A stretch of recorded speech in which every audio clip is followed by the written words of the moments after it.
Vidim, da vas vprašanje omrežnin zares muči, zato sem se odločil, da na to temo vam dam par odgovorov. Kaj je sploh omrežnina? Omrežnina je tisti del računa za elektriko, ki se nanaša za financiranje omrežja. Spravi, nima nobene zveze z dobavitelji, ampak ima zveze z omrežjem. In ta del se zdaj po novem spreminja.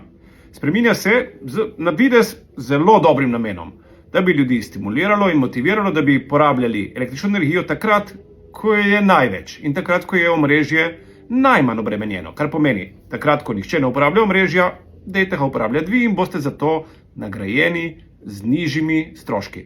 To je bil namen. Ta se je nekako sfižil, vsaj po mojem mnenju. In zaradi tega je vlada sprejela regulacijo končnega računa, zato da vaši stroški, ne glede na to, da se omrežnina spreminja, ne bodo nič višji.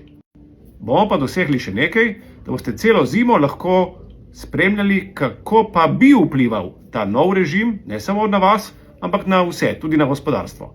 Zato da bomo lažje pripravili nove spremembe, ki bodo v resnici bolj pravične in tudi bolje se odražale na tisto, kar želimo doseči. Doseči tako imenovano trajnostno energetiko. Za vse tiste, ki vas pa skrbi pranje po noči, ker ne želite motiti sosedov, približno enaka cena je, če to naredite čez vikend. Boste pa šparali ravno tako. Tako da ni treba, pustite sosede spat, vi pa dajte čez vikend, čez dan, pa boste vsi srečni.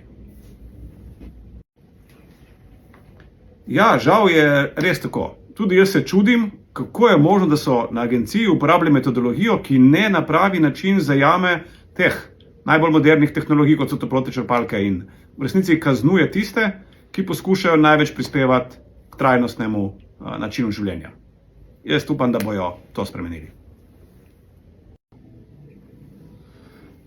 In dosti ljudi se danes sprašuje, zakaj vlada ni ukrepala prej. Vlada ne more ukrepati, zato ker je to v domeni agencije, ki je po zakonu popolnoma neodvisna. Če bi vlada želela spremeniti omrežnine, je to žal nezakonito. Zato smo šli na regulacijo cen in s tem omejili vaš strošek.